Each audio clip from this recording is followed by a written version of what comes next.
Tell me what you see when you look at me. Do you see another brother lost in these streets looking for his soul? Trying to find my soul. Or do you see another brother searching for lost souls in these streets?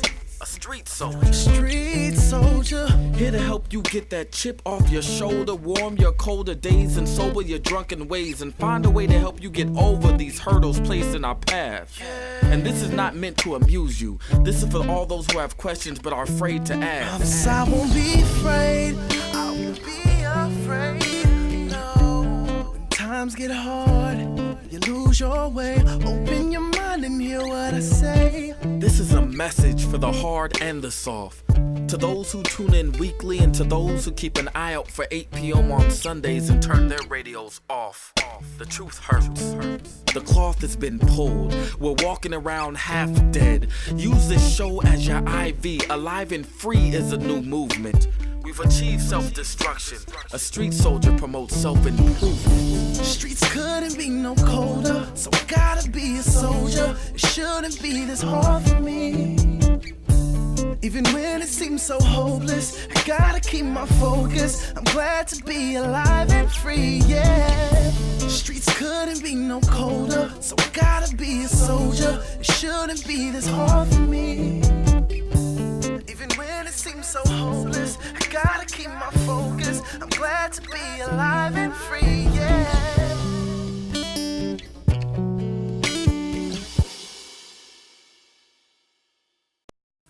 All right, here we go. Alive and Free Radio, Street Soldiers. Tonight we are talking to a new author.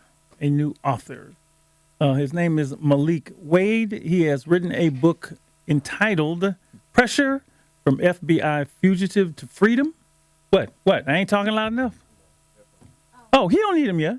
No, he don't need him. No, he's fine. He's talking to me, us. We can talk to the folks later. They all listen. He don't need any phones right now. Wow. So how do they do? Do they do book reviews with like stars or thumbs up or any of that stuff? They don't do it like movies, right? I've never seen. I don't know how to do book reviews. Anyway, all right. Yeah, I don't know. Well, let's put. I give it whatever they give. You want to do 5? Let's go out of stars. Just go 5 stars. 5 out of 5. Yeah. 6 out of 5. Boy, why you do that? I'll give him 6. You gonna give him a 6 out of 5? Absolutely. Ooh, he banking 11 on 10, Doc. He already won up. We good. It's a great book. It's a great book. And I get a lot of requests, actually more than I thought I would get, from authors who want to, do their book on the air. Yeah. Just like I get a lot of music from people, put their music on there. And I say, look, I really don't do They music. hit you up too? Oh, man. Wait, well, you work it. I mean, I know they hit you up. You know I get it. I know you get hit up. But they hit me up. I'm like, man, yeah. Because you been here. You got more juice than I do, Doc. But stop. What you mean? Stop. Stop. Don't even go there. Come on, we're gonna leave that alone. All right. And let me just say, number one, read the book. We're gonna get the book. We're gonna get you out there. Yeah. And I have known Malik for a while. And he walked into the office 2 weeks ago, I guess, over to Live and Free Omega Boys Club, and said, Doc, I just finished the book. I want you to read it. I started reading it the next morning, and I couldn't stop reading it. Yeah. I was done in a day and a half. And I called and said, man, and in fact, I was calling him while I was reading the book. Every time I got it, I was like, man, so you got to come on the air because I really want everyone to know about this book. So I'm going to start by reading, the little writing, the stuff on the back. Pressure is Malik Wade's compelling, brutally honest description of his descent into the underworld, his years as an FBI fugitive, his incarceration, and his ultimate redemption. Wade began dealing drugs in San Francisco. He had made the FBI's wanted list. By 29, he was serving a 14-year stretch in federal prison. In prison, Wade began a rigorous improvement of a program of self-improvement. He would emerge from the darkness of prison a changed man. Okay, and then there's some more stuff that we're going to cover in the book. That's the essence of the book, but it doesn't tell you. There's no detail. It's the reading. So let me start here. First of all, welcome to Alive Radio, Mr. Malik Wade. Yes, sir. Thank you. And having known you, now I know everything. That's how people say, you don't, who's a T.I. that made it me? You don't know me, right? You don't know me, right? Okay, I really didn't know. I kind of knew, but I didn't know. To get all this detail is wonderful, and I want to just say thank you for writing this. Thank you for this, and part of this, but compelling, brutally honest is probably, it is very honest. It is very compelling. Mm-hmm. And I want to say you put your life, on Front Street, as we say. And things. How long have you been home now? That's one thing I wonder. How long have you been home? Exactly. My release from federal custody was July 16th, 2012. So. Okay, 2012. And is he talking loud enough? Because he's a soft. Yeah, you might want to get kind of close up. Until he gets animated, he's probably because he talks in those angles make a difference too. If you can't those dulcet tones. You can put your hand on it too if you just want to get it like. 2016, right? 2012. 12. Okay, 12, so 4 years. 4 years. 4 years. So let's begin this way. You can see how much 5. Yeah, 5. 12. This is 17. Thank you. So, yeah. Thank you. I can't subtract. Okay, so I look at this. I've read the book. I got pages dog ear, and and then I went and wrote a whole script. So this is a heavy lift. I really wanted to be prepared because there's so much content in here. Here's what we're going to begin. First, I want to say, and this may surprise some people, this book, I wrote a book, right? First of all, again, to write a book is the most wonderful thing in the world, other than making a movie. And personally, I would put this in front of it, writing a book, having a book, because a book influenced my life so much, right? Mm-hmm. It's just a fabulous thing. However, the difference between Malik and I is I had a co-writer. He wrote this himself. He published it himself. Mm. So before we even get into the content of the book, tell me, what was it like writing, and where did you get the idea? Let's start with that and the whole publish. Because people ask me all the time, Dr. Marshall, man, you wrote a book, man, how I get it published? I said, well, man, I didn't do it myself. I had somebody find me and put all the mechanisms in place for me. But you wrote it yourself. How? With you, it was, once I had conceived the idea to write the book, I just came up with a very meticulous and methodical plan. I started to write and methodical. I started to write an actual business plan on everything that needed to be done. I did a extensive amount of research on the self-publishing industry. I went, like they say, I reverse engineered it. First, I studied the self-publishing industry itself, and then I started to study the different facets of actually writing a book. Wow. And then from that point on, I just I started to write. I get up every day. I get up about 4:30, and between 4:30 and 5, and a little bit after 5 o'clock in the morning every day when it's quiet outside, when it's peaceful and serene, I write. Mm. How long did it take you? This book is what, 200, almost 300 pages, 260 some pages. How long did it take you to write it? To write the book took me a little over a year. That's not long at all. That's not. Really? Was it something that flowed out of you? Did you get, what do you call it? What, writers, what do you call it? Block? Yeah, at some point. The way it reads, it like it's. No, it definitely was. It wasn't easy. Although I didn't have any writer's block. Mm-hmm. When I get up in the morning, my mind is probably at its most crisp point. So the words, they kind of flow pretty smoothly. So I didn't really have a lot of writer's block. I would write every morning for 3 hours straight. And pretty much I would. 3 hours? 3 hours. 3 hours. From 5 to 8 o'clock every morning for a year. Mm. Damn. Oh. No, that's I'm all you would-be authors out there, we hope you listening, right? This is what it took to put this together, and he wrote it himself. Yeah. Man, is there a point where you ever got again, not so much writer's block, but like, am I going to finish this thing? No, you got this never. I'm not. I'm a pretty resolute guy. I'm a pretty disciplined, focused guy. So once I started the project, I knew that I would finish it. And then they came to the publishing piece, and you had done your research on that. It's funny. Did you actually do that before you went into the writing of the book because you knew you were going to self-publish? Yes. So Right off the bat, I knew that I was self-published, so I studied the self-publishing industry as a whole, almost simultaneously as I was writing the book, but I studied the self-publishing industry, all of the ins and outs, because I knew that I was self-published. But there was no point throughout the writing of the book where I doubted myself or I felt that I couldn't finish, because I knew that I had to finish.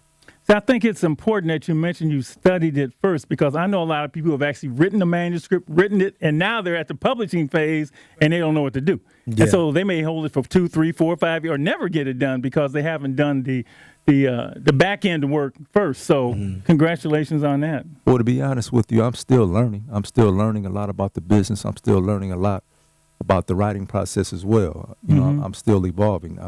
By no means have I mastered it. However, I've been able to get to a certain point where things flow relatively smoothly to a certain extent. Well, I'm sure Jordan Peele is still learning about the movie business, but his first movie was a cult hit. And this book, your first book, is a hit. How did it feel when you actually saw? I remember when they gave me mine, right? I do. And the galleys, and the first one, I don't know if they gave you one. So because I had a publisher, they gave me one, and it was like gold embossed.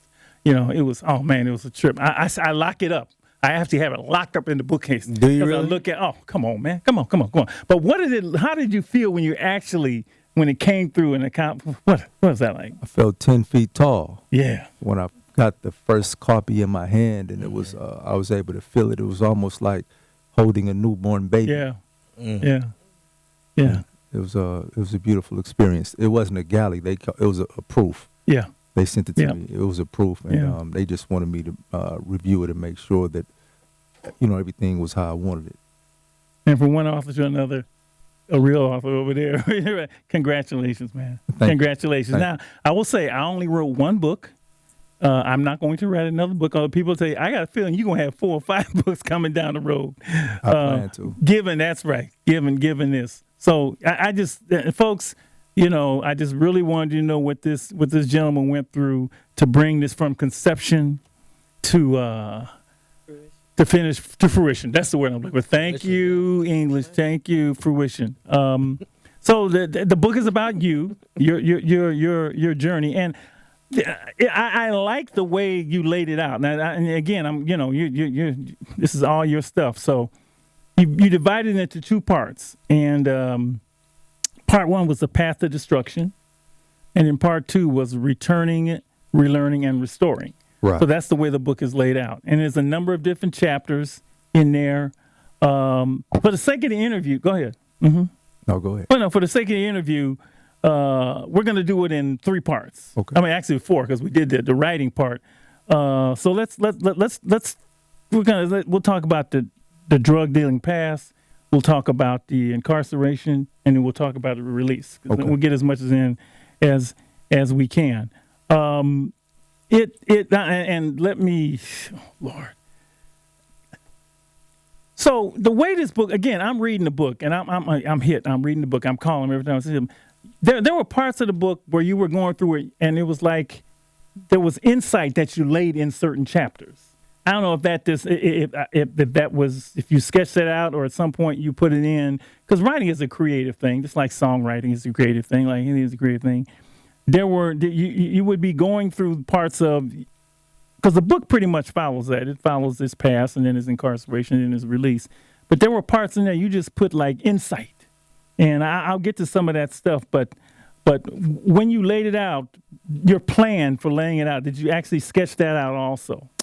Yes, I knew that I wanted the book to read in chronological order. Mm-hmm. So I started with an outline, and then once I started to write, I would use that outline to make sure that my thoughts flowed in accord with the outline. There are things that Lady Estelle wrote the book, and I'm sure she'll jump in, Mr. Akins, and you read some of the book. So the first thing that hit me, and I'm going to go to early in the book, and it's on page 3, and it was like, whoa. and you talked about that when you were a young boy, there were two people in your life that sort of impacted you. The first was James Hodges, who was a local community activist. But the second one was, I would hate to say her name, but it's in the book, was your third grade teacher at Bayview Elementary School. Bayshore Elementary. I'm sorry, Bayshore. Thank you. Bayshore Elementary School. And you say she was an exceptionally overweight lady with a grumpy attitude who almost crushed my confidence as a child. Right. One day she said, Malik, you are never going to be anything. And, that just hit me, and because the parallels come back later on when, the book you read in prison, which is also a big book for me, of Malcolm X's life. Exactly. Right. When he was in high school, or I guess in elementary school, when he was the president of the class, and, and then he said he wanted to be a lawyer, and the teacher said that's not a good, a realistic occupation for black people. Yeah. But she used a different word. It might have been colored boy. But early on, and we see that when we work with young people, it's almost like the crush. I mean, did that at that moment, was it just as a little kid, or was that something you reflected back later on in your life when you heard those words, or did they actually just have any impact on you at that particular point? Once I started to get older, and I started to reflect on my life, I would think back.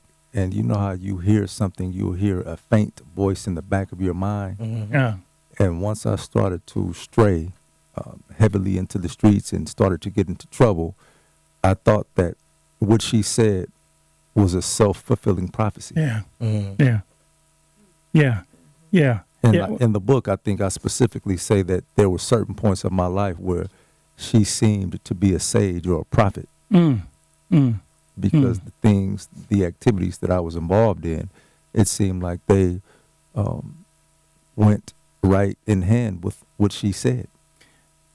And that can come from anybody. In this case, it came from somebody you hope wouldn't do that as your teacher.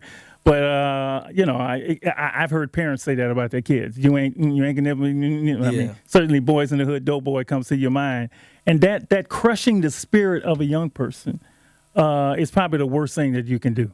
I've had young people, be told by it's happened a lot, their high school counselor, you can't go to college, right? And so they get so discouraged, they just turn to the streets. So I say that to say words are powerful. A lot of people say words on me, and just words. No, they aren't words. They can crush you, or they can lift you up. And the fact that you mentioned that is so significant, because I've seen that in so many cases. I'm going to read a little bit of this, and this is how it all began. My drug dealing career started at the age of 15 when I was growing up in San Francisco. Back then, San Francisco was flooded, and I would probably say every other inner city in the United States was flooded with cocaine, and crack cocaine was the most popular drug being sold on the street. Growing up in low-income housing, the son of a single-parent struggling to support 3 children, selling drugs seemed like a welcome opportunity at the time. How many times have I heard that? But all the young people, because, the club and this show was born right in the middle of that, right? And all the young people said, hey, I'm trying to make some money, some fast money, some easy money. My decision was motivated by a desire to make money and support myself. It was a strategic economic decision, one that was made all too often by young black boys at the time. Yes, sir. I believe that there are hundreds of thousands of young men throughout the country at that time who echoed those same sentiments, whether it be East St. Louis or Watts or the east side of Detroit. Mm-hmm. Camden, New Jersey, wherever it was. And there's a new piece. Did you see the was it Snowfall, the new thing on FX? I haven't watched it yet. I saw it. The way crack began and just it's a sensationalized Hollywood piece, but it's funny that they're now. I guess I never thought we'd be talking about that era from the outside because, much like when we did the Tupac thing, it was so much of stuff. Everybody was, everybody, man, every kid I talked to, every kid, like, I'm gonna sell some dope, man. I'm gonna sell some dope. Everybody, it was I called it the cheese in the mousetrap, but unfortunately, It didn't look like, I mean, yeah, right. Everybody got into it.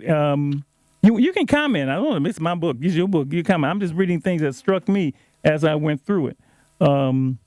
Here's another piece I really like. Although I thought I was naturally smart, in reality, I was a young, immature drug dealer who had very little experience in the world. My world was, in fact, very small, and my thinking was limited. I couldn't see things from a global, economic, or worldly perspective. I had little experience outside of the hood.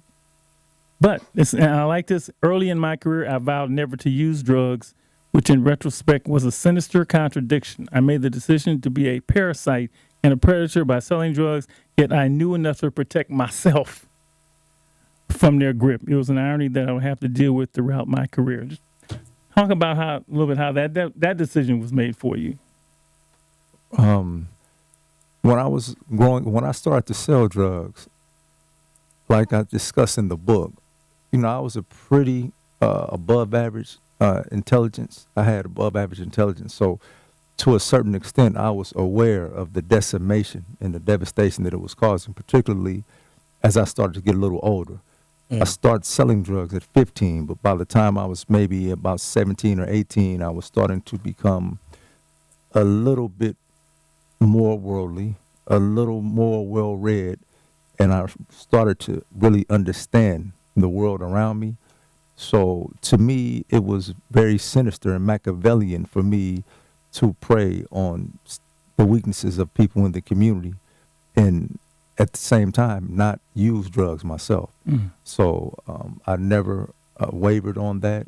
However, I always knew that was a very, like I said in the book, a very sinister contradiction because, when I look back on it, it just wasn't right to me.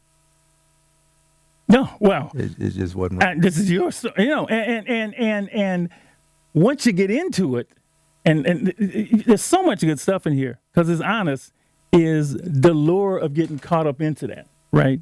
The lure of getting caught up into it. So, listen to this, the allure of drug dealing felt as sexy and tempting as being seduced by Beyonce. Everything about it was overpowering to my senses, especially the money. I lusted for the smell of crisp new $100 bills, and I love money's erotic and sensuous nature. For me, selling drugs and making money was driven by a irresistible impulse. Drug dealing was my first real crush.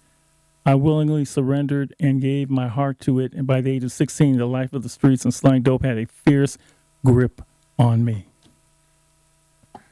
I couldn't have said it better myself. Yeah, you did say that yourself. So Dr. Marshall, if I might, I just kind of want to back up. If I could just back up. First of all, I want to say that I thought that this book is extremely well written. Thank you. I'm the kind of reader that I read not with a critical eye. I edit everything I read. With a red pen? Yes, red. And make sure it makes sense and it's sounding, it's connected, and it just flowed. It's extremely well written.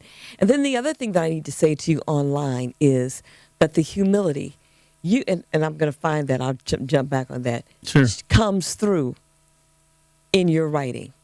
I could feel it.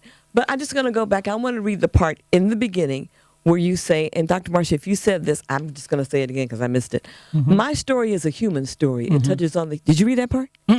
My story is a human story. It touches on the human element that connects us all, and is a vivid account of the infinite possibilities, both negative and positive. I invite you to allow it to reach your deepest emotions and pinch your spirit. My hope is that many moments throughout the book will move you to ask, have I ever experienced a similar emotion? See, sometimes when we watch movies and when we read, it's always the other person, and we exclude ourselves from what's going on. But you invite the reader to be a part of this as well. Don't exclude yourself from this because, see, my story could be your story. And then you go on the second, you say, well, no. Okay, you said that part. You talked about the pivotal part. Tell me what you mean when you said Machiavellian.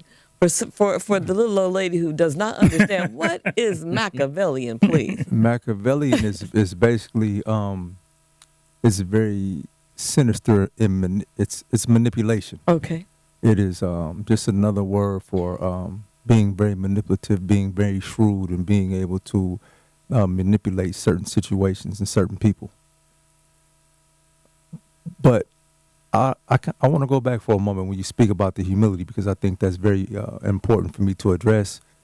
And I was very specific and very deliberate about making sure that the book expressed humility, because I think that I've read books that were similar in content, and I didn't really feel that the authors expressed humility. You know, obviously, an individual has a right to express their thoughts the way that they see fit. However, I wanted to do something different. I wanted to make sure that when an individual read this book, that it would be a story that they would feel expressed some sort of me being contrite to a certain extent, but at the same time not being disingenuous. It comes through. Thank you. It does. It does. This boy's vocabulary is killing me, man. Now that's the other thing. The choice of words, Whoa. the use of words, your verbs. You used wedding and it wasn't a noun. You used wedding as a verb. And I made some notes of some mutation and this. Your words were just engaging and powerful and profound. It was just, man, you wrote the hell. That's why you can put the book down. Thank you. All right. The drug dealing is so addictive. In fact, I call it, being on the streets, addiction to incarceration and death syndrome. It's just an addiction. It's drug dealing, but it's like a drug. It's like a drug. And so, I remember I had a brother I used to work with, and this brother used to cover himself in $100 bills. I mean, he really did. He made a blanket. He just liked to feel the money on his skin, right? He was gone with the whole money thing. And your first trip to juvenile hall, which is, and I get this, he said, when he finally did get busted in his award, and he said, going to juvenile hall did absolutely nothing to deter me from being a king, crook, and dope dealer. In fact, going to juvenile hall and being sent to I guess it was Glenwood Boys Ranch for 4 months had the exact opposite of what was intended. Instead of being deterred from criminal activity, I resolved to become a smarter and craftier criminal, which is what happens when somebody dies, either go to little jail or big jail. They actually become more determined criminals than they were when they went in. Yeah, it's unfortunate that in many of the inner cities and many of the in urban America, the paradigm is the permeating paradigm can be somewhat dysfunctional in terms of getting stripes when you go to prison, getting stripes when you go to the youth authority or to juvenile hall, and it has a reverse effect. Sometimes it's counterproductive, although it may seem ironic that if a judge sends you away for it to be counterproductive, because some people need to be separated and removed from society. Yeah. However, sometimes when we go into those institutions, we look at it as an institution of higher learning to learn how to be better, smarter, craftier criminals. Yeah, and Jerry and I go into juvenile hall all the time, and you can clearly see the guys there. They just want to get out of their room, right? But you can clearly see the guys, their minds are so, and I use the word infected because, I think that's what happens here. Their minds are so infected, they really can't. It's like, I'm just staying here for a minute. When I get it, I'm going right back. Even though they say, that I'm not, that's what they do. Okay, Alive and Free Radio, hour number 2. We are talking with author Malik Wade, the book Pressure from FBI Fugitive to Prison. We have talked about a little bit about his early days and his getting into drug dealing. But during the break, he talked a little about his family, and Leah said, you didn't say about that. So you want to... I'd love to hear. She wants to hear that. A little bit about your beginnings. Okay, well, my grandmother, I was born and raised here in San Francisco. Okay. My grandmother, she had 16 children. And she raised pretty much all of her children. 16 children. 16? Yes, 10 girls and 6 boys. Wow. 3 basketball teams, 2 football teams. So, she lived in Baby Hunters Point, and she lived right at 132 Kiska Road, which is one block in front of what they consider Harbor Road. So that's where the majority of the functions took place. And right now, you may go there on the weekend, and if there's a function, you may see 80 or 90 people, and they'll be first cousins. Wow. That's amazing, It's a man. big family. Yeah. And you said how many in all? There are 212 of us that are tied directly to her lineage. Okay. Wow. 212 That means everywhere you go, you bump into somebody that's related to you. people. Yes. Yeah. That's what that means. Yeah. Yes, sir. And that sort of leads into the first insight piece in I thought when you talk about chapter 4, which is the father's impact. So I'm just gonna let you take that one and Yeah. talk about that yourself. Right. There is a chapter in the book when I talk about the relationship that I had with my father, which was sporadic, and but I don't necessarily just focus on the relationship with my father. I talk about the lack of fathers in our communities. I wanted to make the message not just about me specifically, but I wanted the message to be far-reaching in terms of being able to shed light on how the lack of having fathers in our communities, the far-reaching ramifications of that. And what are they? I'm gonna let you say what you think they are. I know what I think they are. Well, the manifestations of not having a father, is manyfold. I mean, it could manifest itself in misogynistic tendencies. It could manifest itself in low self-esteem, which can cause you to get on drugs, get on alcohol. It can manifest itself in self-hatred, where you hate yourself and you become the aggressor on someone who looks like you. The negative manifestations of it are almost endless. How do you think it played out for you? How it played out on me was, by my father being in my life sporadically. I'm not going to say that he wasn't there at all, Right. but it was sporadic. So there were very pivotal points in my life where I could have benefited from him, from a steady, reassuring hand. And when I didn't have that, I had to make certain choices and certain decisions on my own, which obviously, as we know, those choices and those decisions culminated with me going to juvenile hall and me selling drugs and me end up going to federal prison. Go ahead. But Go I'm right not ahead. necessarily saying just because you have a father in Right. the home that Right. you won't make bad choices, you Yeah. won't make bad decisions.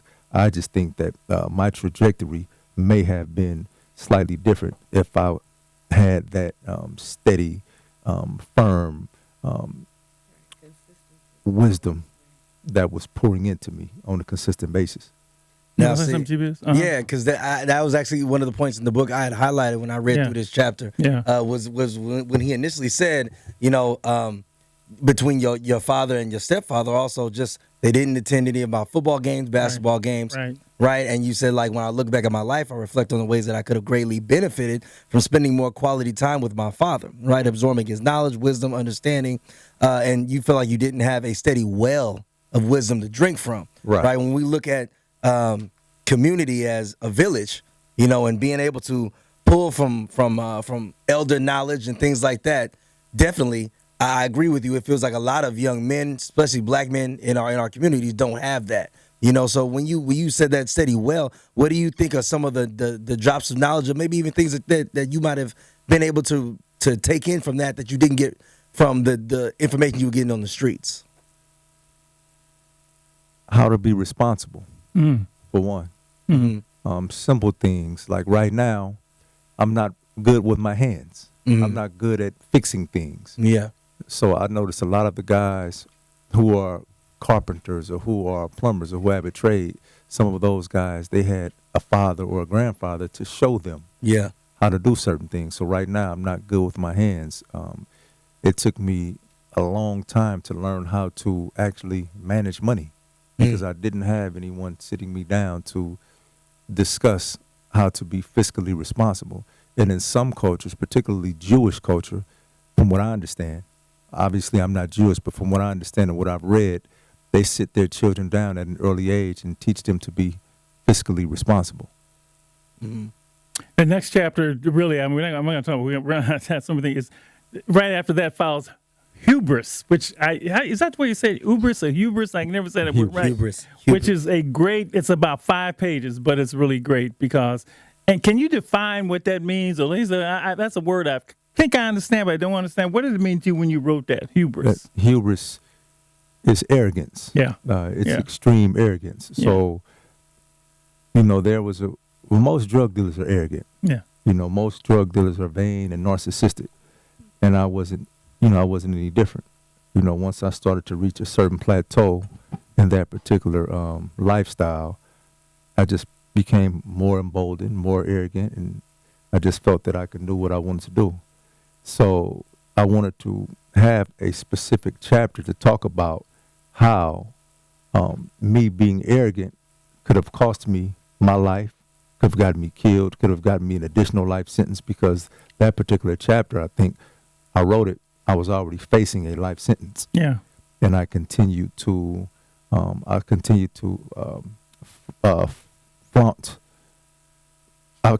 flout the feds. I continued to sort of taunt them by continuing to sell drugs in different states while I was already fleeing a life sentence.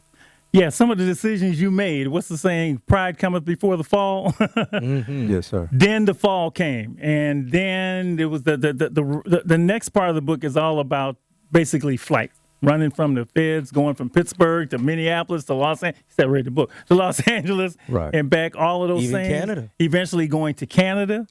And 7 years on the run. That was like, woo. You talk about that. And when I think about it, I say the same thing.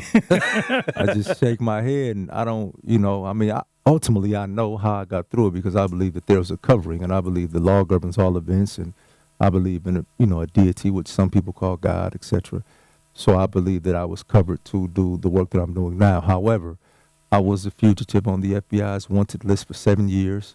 I was indicted in April of 1993, and I got arrested almost 7 years to the day, April 12th of 2000. So being indicted by the FBI, particularly my charges, because I was facing a life sentence. And a lot of guys in a sort of ironic, twisted way, when they talk about the time that they faced, they talk about it sort of as a badge of honor. However, my best friend at the time, he had received 27 years. And once he was sentenced to 27 years, I had already fled the country. So I was able to communicate with him.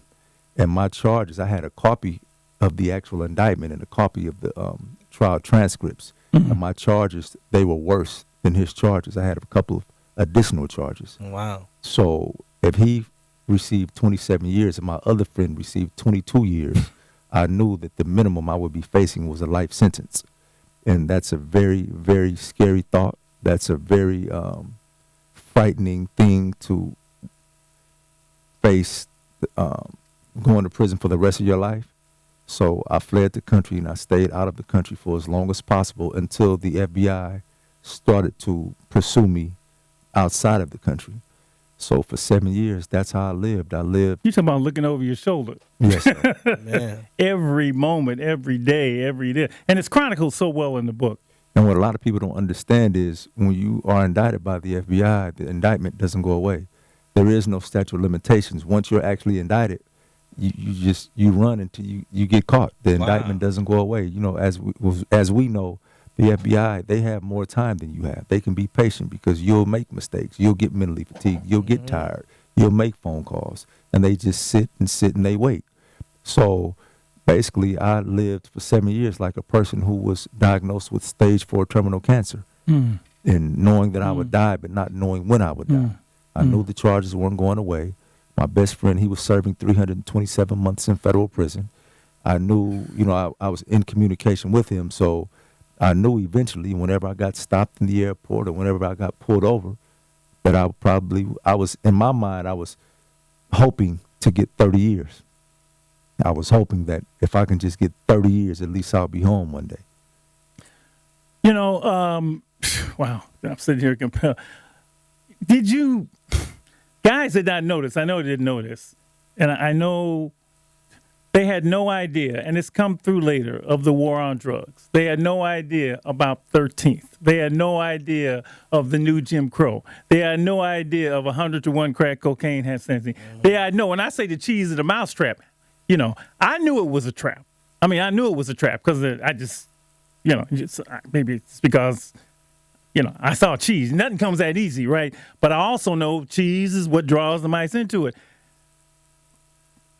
They had no idea of the big plan, or did they have an idea of the big plan? The orchestration, what the government's doing, the 100-to-1, that this had been set up in the administrations and all of this, and just it was a whole cheese in the mousetrap. Absolutely. Most guys, particularly when they're out in the streets, they don't read, they don't have time to read, and a lot of them, they don't really care. Yeah. And they don't really understand until they actually get busted and they see how serious the charges are.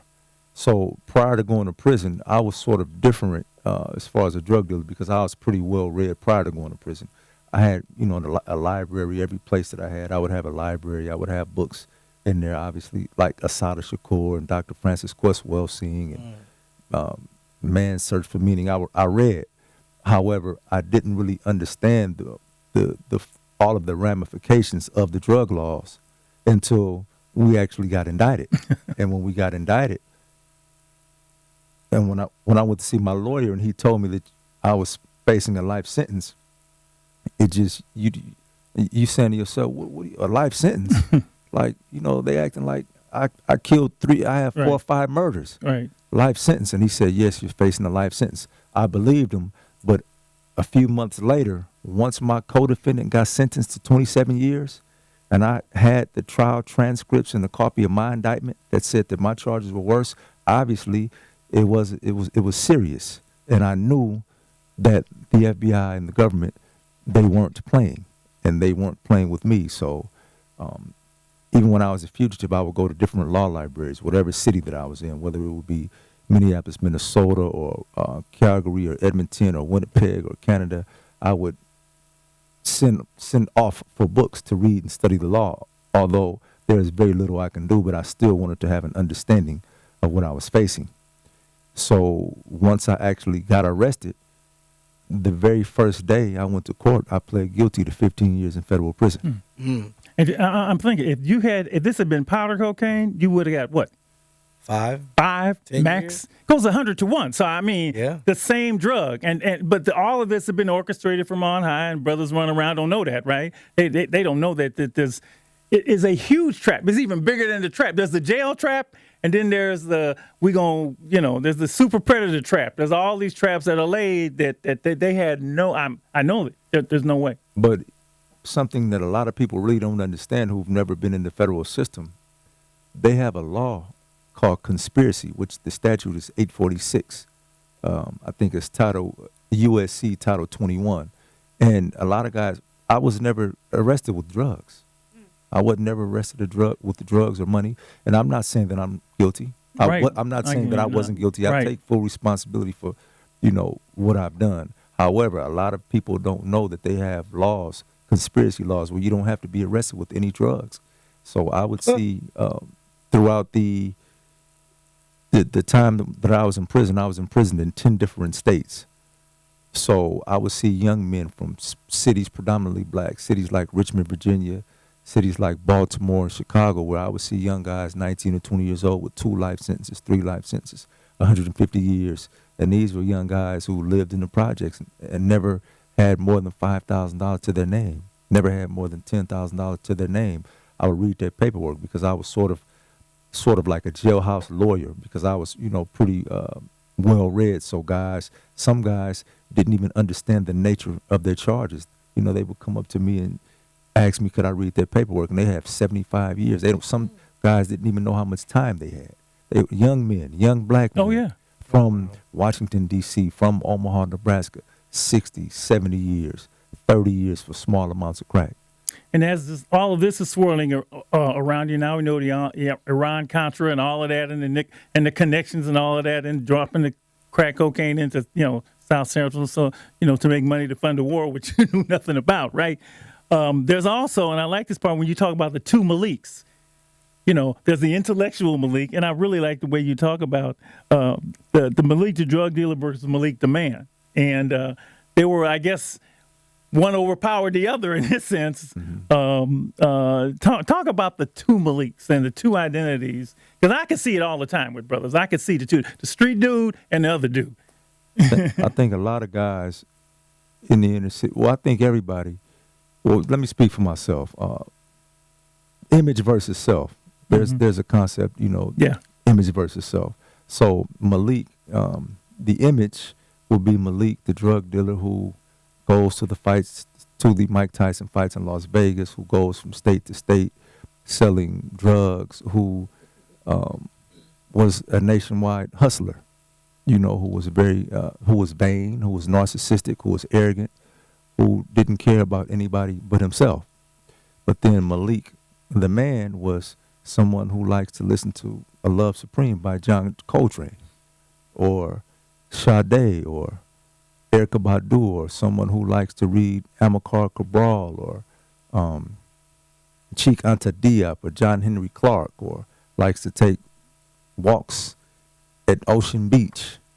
And when you go, I went through a period where I was trying to really find myself, and obviously one overpowered the other. Yeah. And I think a lot of young brothers in these communities, like I have a chapter in the book where I talk about, I use the name of a young guy named G-Force, who has a reputation for being, a cold-hearted killer. Right.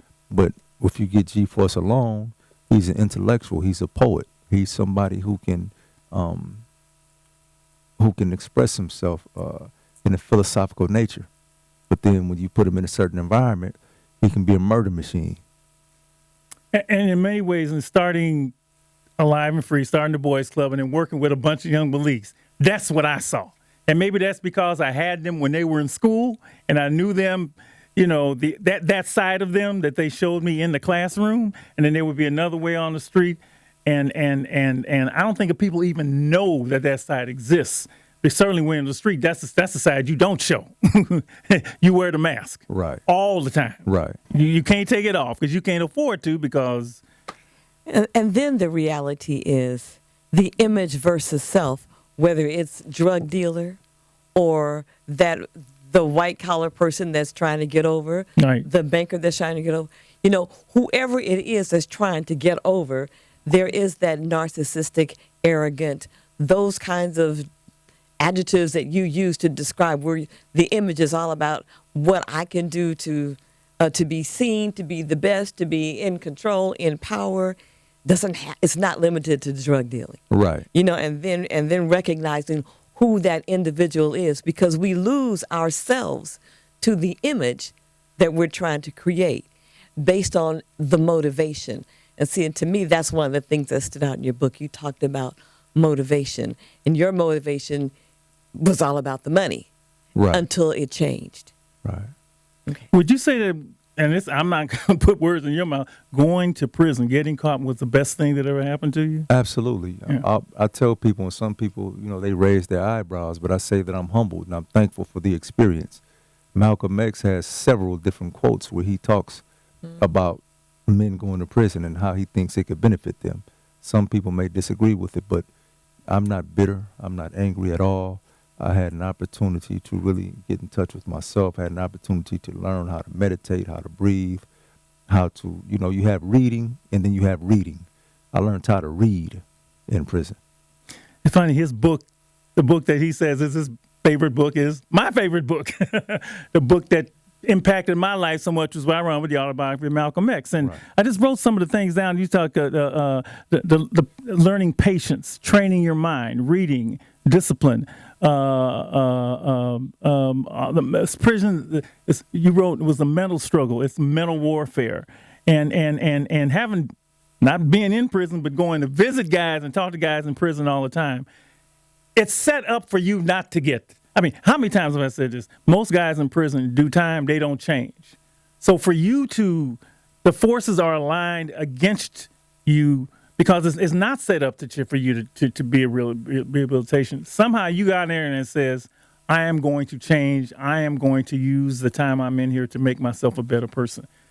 Right. One of the things that I used to tell myself every day when I wake up, around 5 in the morning, when I do my personal affirmations and I actually have conversations with the ancestors, whether it be Sojourner Truth, Harriet Tubman, Steve Biko, Patrice Lumumba, Malcolm, Marcus, etc., I would always tell myself to be very resolute and to be very disciplined, because I wanted to return from prison whole.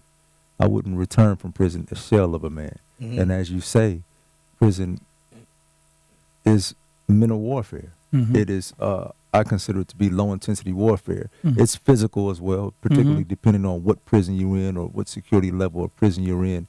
But for the most part, if you're dealing with federal prisons, where the sentences are typically very long, it is mental. If I know in my mind I won't see society for 14 years, I went to prison in my 20s and I didn't see the world again until my 40s. And I knew that, and there was nothing that I could do about it. How did you keep your sanity? And I would imagine you are the exception rather than the rule in there with brothers who totally infected, how did you keep your sanity? Reading. Because I'm reading about the medical issues you face and all this other stuff that's in the book. And you're a number, right? Yeah, I mean, it certainly wasn't easy. When people see me, today, hey, Brother Malik, you look good, you're doing good, but they don't know that there's trauma. There's a significant amount of trauma beneath what you can actually see. And I talk about that in the book. I allow myself to be vulnerable. And the definition of trauma, as I understand it, is a mental or physical injury. So you can't go away to prison for that amount of time and not be traumatized to a certain extent. So there was trauma, however, with steadfast prayer, meditation, and reading, and physically working out and doing the things that brought me peace and tranquility. Fortunately, I was able to transcend that environment. Pressure. FBI, From FBI Fugitive to Freedom by Malik Wade. Chapter 15, Finding My Way. Over time, I started to learn some very valuable lessons from my prison experience, such as sacrifice, patience, and humility. I had to sacrifice time with some of my friends who continuously wanted to partake in criminal conduct inside the prison while retelling old war stories about past criminal misadventures. I also had to learn patience. I learned that it would not be easy to change my negative ways and unhealthy mindset. It was hard to break habits such as using foul language and cursing every other word, and hard to stop being suspicious and cynical of everyone at all times, and hard to not view everyone as my enemy. It was also difficult to shed my disrespectful tendencies and negative views towards women. I had to learn discipline. I developed a routine of consistently studying every day at the same time. I disciplined myself. I tried to train my mind to think positive instead of being negative and pessimistic. That is From Pressure, FBI Fugitive to Freedom, Malik Wade. Malik is with us. He's been talking about the book. Malik, one of the young men you met in prison was a gentleman named Young Gino. And I'm going to go right to here because the two of you developed a relationship. And here you say, over the course of 2 years, I saw a gradual but total transformation in Young Gino. And I started calling him the young hood philosopher. As he started to soar above his peers, he began watching less and less television and doing more reading. When it came time for him to be released, I was confident that he was ready. Ultimately, my prophecy came true. When Gino got out, he immediately enrolled in community college. Within 2 years, he graduated with his A degree and a 4.0 grade point average. He was subsequently accepted to UCLA on a full-ride academic scholarship, appointed to a prestigious chairmanship of a campus organization, and accepted to law school. When I read this, I saw Young Gino. I know who that is. I'll call you right after that. That is Asani Shakur, who is right here in the studio. Asani, come to this mic. And I mean, you talk about 6 degrees of separate. I knew it as soon as I read it. I called him. I called him Saturday afternoon. Now, that is just amazing. I mean, and the two of you met in the joint. Yeah, we met inside prison. Asani, you just talk. I'm blown away by this. Well, for me, it was a pleasure meeting Malik. I remember the first day I met him. There's a certain political system in prison that's based off the region where you from, in federal prison that is. And so, when some cats came to me and said, "Yo, Gino, it's a cat from your area that's here," so I instantly went to go see who it was, and it was Malik. I didn't know him prior to, but there's a certain protocol to where you bless someone with certain hygiene products and food. You just make sure that they're okay. Once they arrive, and that was our initial contact with each other. I learned that he was from San Francisco. He learned that I was from Richmond, and he asked me one question, not the day we met, but it was a couple days after, and he asked me. He was like, "Youngin, what book you reading right now?" And that was the transformation to Gino. This can't happen. I mean, this is just amazing. Both of you have survived, and I will say survived, that system, come out and prospered. Yeah. Did you sort of keep, I mean, you talk about in the book, did you talk to each other every day? I mean, how did that go? In prison? Yeah. Oh, yeah. Malik and I, we spoke every day. We would walk the track together. We started doing like classes together to really learn about accounting. We'll learn about marketing. We'll learn about politics. He had me on this regiment to where, I would read the USA Today, the Wall Street Journal, the Economist. I would read different philosophy books. And we would work out after count, about 5, 6 in the morning before we go eat breakfast. We just had this strict regiment that he set me on a path to. And like he said in his book, I stopped going to the TV room, because in the TV room in prison, that's where, outside the chapel, that is where a lot of stuff can take place. Like a lot of conflict can take place. And from he and our interaction is where I started to spend less time in the TV room and more time in my cell, in my cubicle, and with Malik. Now, to find somebody like that on the outside is wonderful. To find somebody like that in prison, your own support system in prison, you guys must have been like, yeah. Brothers. It definitely was a breath of fresh air to meet a young brother who was willing to learn, willing to humble himself, and willing to listen. And as we can see, like they say, I called good money. When I saw him, I saw something that it was something special about him, and I knew when he got out, he was going to do great things. I mean, this is a young guy from the south side of Richmond who's been accepted to law school and who's getting his MBA and who's been in federal prison. And I saw all of that from the initial our initial interaction. I saw something real special in the young man. And you must be just as thrilled to see him. his I mean, since you've been out, you've started your own youth group, Scholastic Interest Group. Right. You've spoken at Cal Berkeley. You've enrolled in a class at Stanford. You've taken young people on college tours. Your whole thing is to give back. Did you expect this, want this, happy to see it, the whole bit? Oh, yeah, definitely. I was just telling Malik, every chance I get, I always tell Malik how proud I am of him, and just more so just how, looking back 5, 6 years ago to we was in Oregon and having to deal with the COs, having to deal with other inmates, and for us to be able to sidestep all of that, and he would share with me what his passion was and his dream. Like every day, Malik would ask me questions about the youth, because I wasn't far removed from the street. His sentence was much longer than mine. So he would ask me different questions about the youth, and I saw that he was really passionate about giving back. And so to see the things that we talked about from our minds manifest to actual, when we got released, like, it's just been inspirational. I feel like a proud son or a proud little brother watching my big brother do his thing, and it's really been like a big brother, little brother, student, teacher, and just a genuine friendship developed between Malik and I. And both of you, and anybody who comes out of the joint, because it's one thing,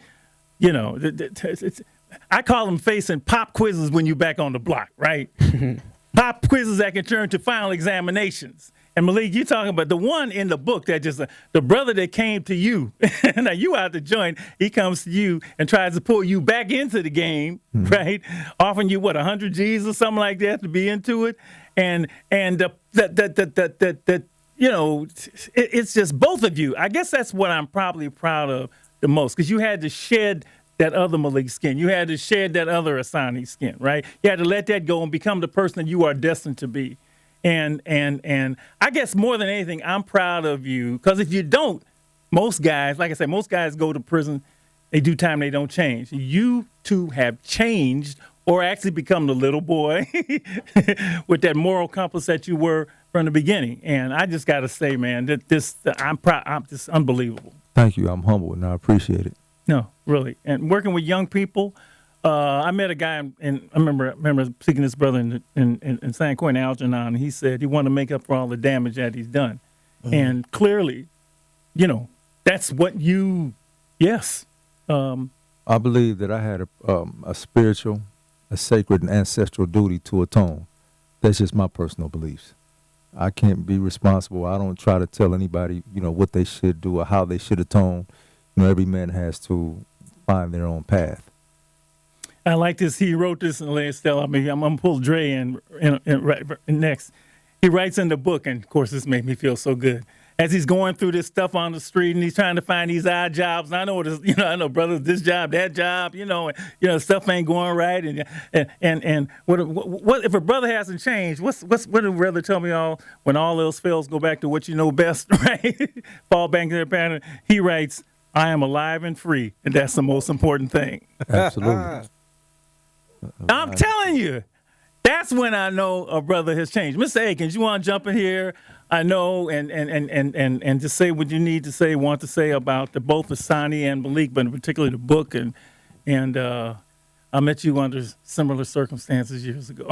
So go right ahead. Well, I'm not going to take too much time, but I will cycle back to something that I actually spoke to Malik on when we had a chance to chat in the other room, and that was the fact that how important that father piece was, mm-hmm. the lack thereof, and in a lot of cases, even when you do have a father that's present, the relationship between the two, father and son, can also put that child into a position where they feel like they gotta go to the streets in order to get those needs met that they're not receiving, especially when somebody is in a home and it's not a nurturing relationship. And so those same resentment feelings, those same anger feelings, those same, I would say, emotional abandonment issues swell up, and they have to have a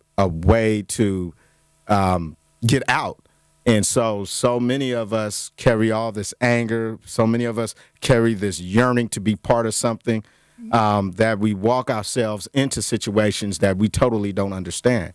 So reading that part just brought all those feelings back for me, and the relationship that I had with my father. The other thing that I appreciated about this piece of work is so many stories are about how I got messed up, mm-hmm. The aftermath of what happens. And I appreciate how there's the process of how you become someone new, or you go back to being that original young person that you were in the beginning.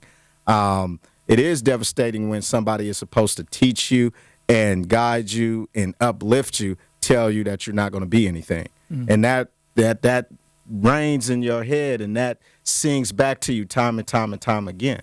So, if those words are so powerful, then there has to be a process that's equally as powerful to get one back on the other side.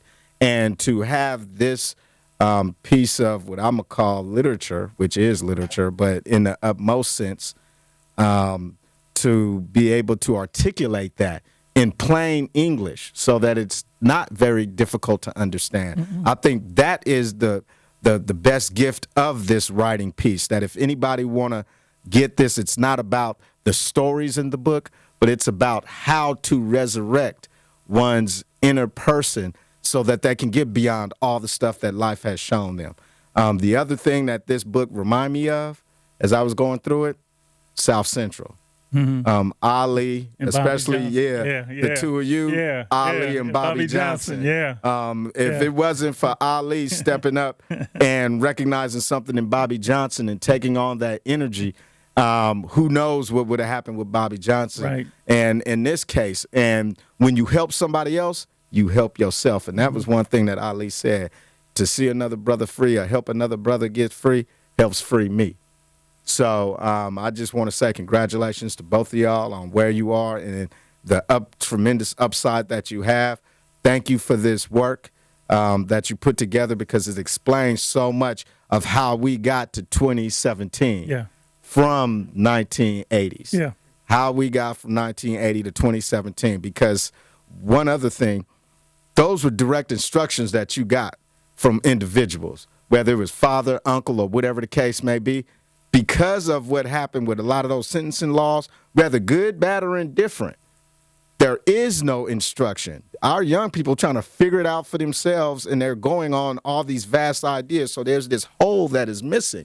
So when we go in there to do our dissection and to take all this stuff out, we find out that they truly don't have anything to go on.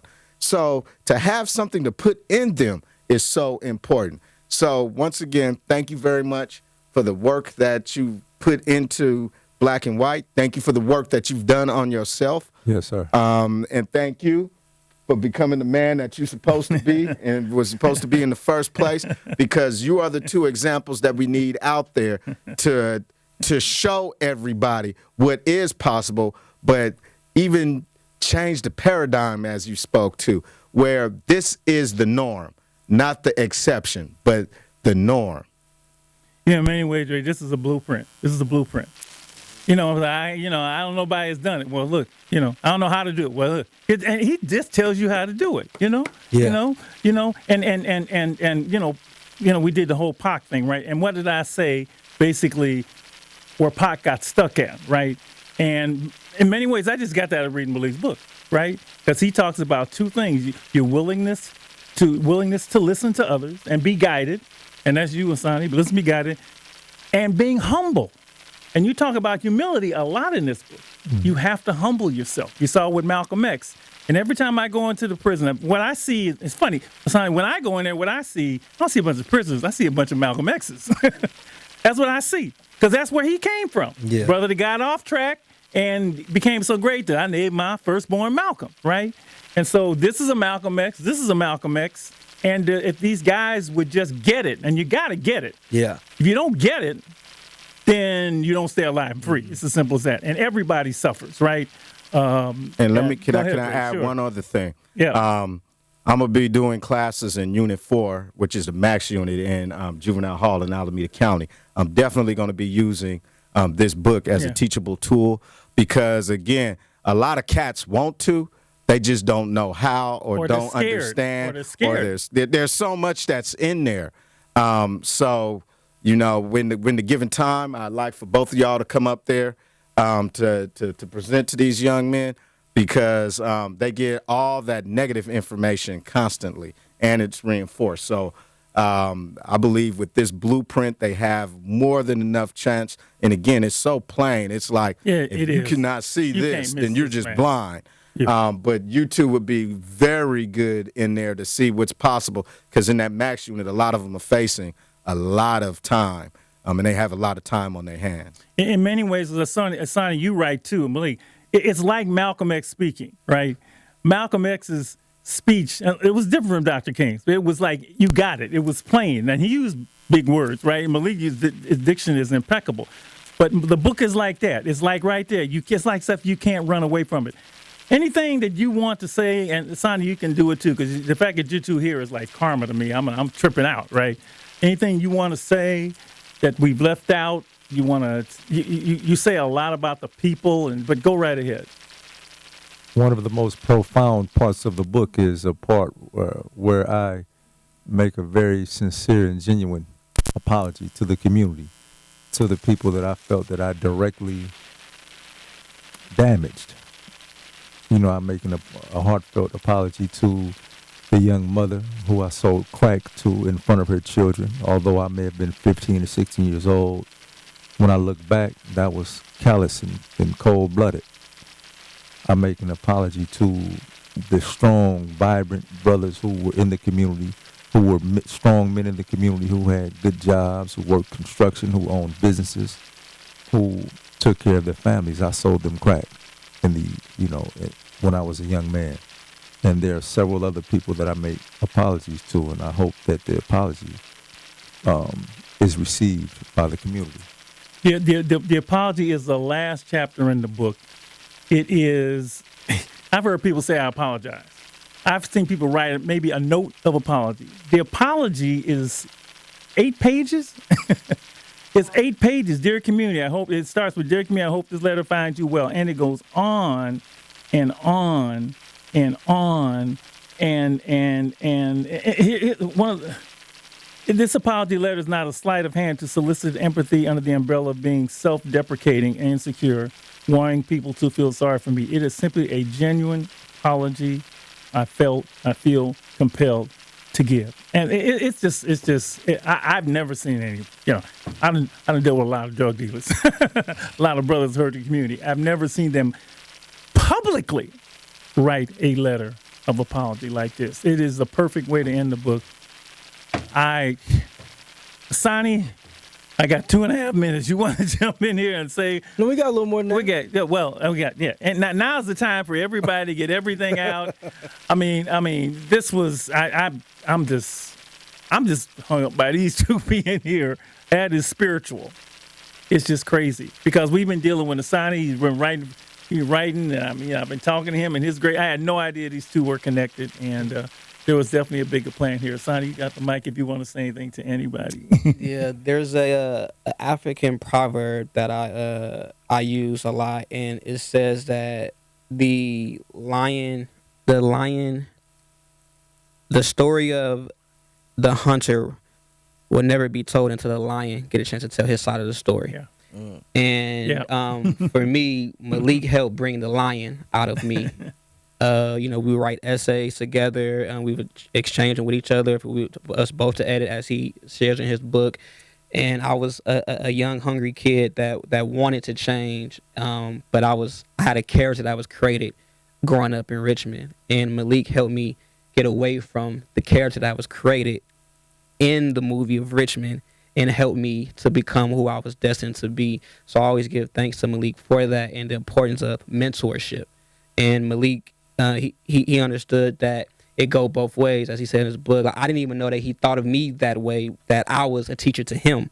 And that was humbling to me to hear. And since I keep that, and I do a lot of mentorship with the youth and whatnot, and I always keep that in perspective to also learn as I'm teaching as well from the youth. And he's helped me become a better father. He's helped me become a better king to my queen Jocelyn. He's helped me become just a better man in general. And like I always give thanks to Malik for that, because he helped to along with other people, just equate to a whole person.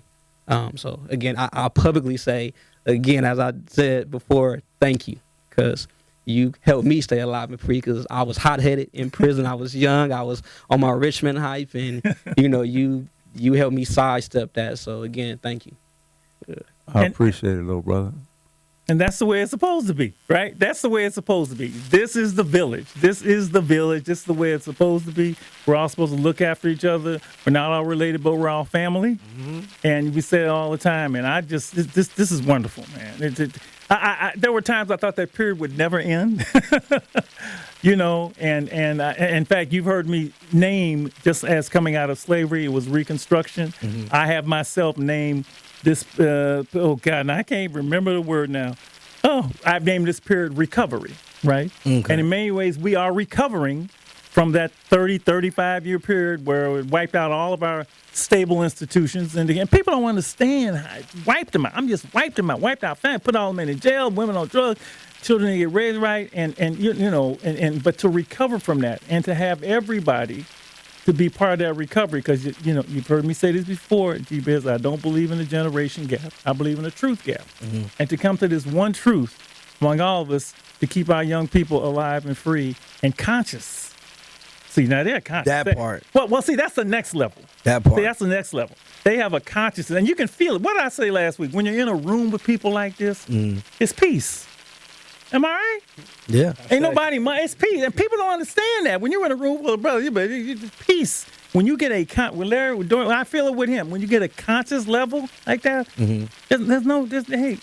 that's natural. And so, man, great job. Thank you. I appreciate you having us. What's next, brother?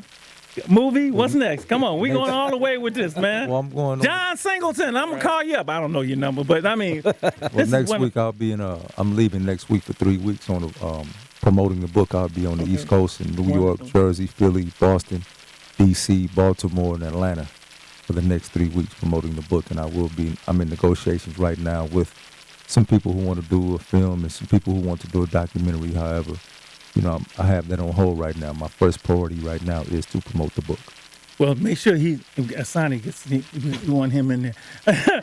Where can people get the book? People probably listen. How do I get a copy of this book? Because it is self-published. Everybody listen, please. The book is available on Amazon. You can go to Amazon to order the book, Barnes & Nobles, on iTunes. You can go to my website, which is Malik, M-A-L-I-K, Wade, W-A-D-E, .info, I-N-F-O. You can order the book directly from my website, or you can get it on Barnes & Nobles, Amazon, Kindle, KDP, all of the major retailers. You can get it in ebook form. You can get it in physical form. But the easiest way probably would be to order from Amazon or Barnes & Nobles, or go directly to my website. Or you can buy a whole stack of books, just give them away like I do. The best things in life are free, right? You want to give somebody some information. Information is power. Information is power. Lady Estelle, you want to take us home? Well, Malik, Wade, pressure. We are at a critical juncture in society today, and unfortunately, we are letting music, the internet, and social media mentor and guide our kids. We must aggressively snatch back control. If we do not, the U.S. will continue to be ranked 14th in the world in education and first in the world for incarceration. I believe kids everywhere in the world, not just in the U.S., should have mentors and sufficient resources. I believe we can all do better jobs of investing our time and our money in our most precious resource, our children. Dear community, I hope this letter finds you well. I'm writing to apologize for the hurt and pain that I have caused you. I feel that I owe you a personal apology for my actions over the past 30 years. I know it has been extremely difficult for you, and I am truly sorry that you had to suffer at the hands of my poor decision-making.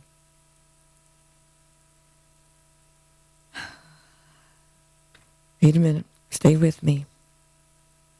I apologize to that woman and her children.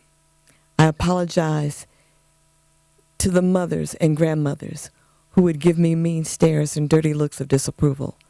I ask for forgiveness from my mother for the pain that she experienced visiting me in juvenile hall, coming to see me in federal prison. I say sorry to the young men I left to fend for themselves in the community. To the women I tricked and manipulated, I apologize to the fathers to whom I sold crack.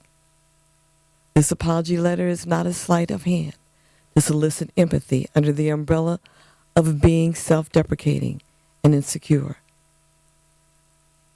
To Malik, Wade, and Asani, we celebrate you, we thank you, we lift you up, we encourage you, and we just want to let you know that we appreciate you. I don't know what to say. I am just, thank you.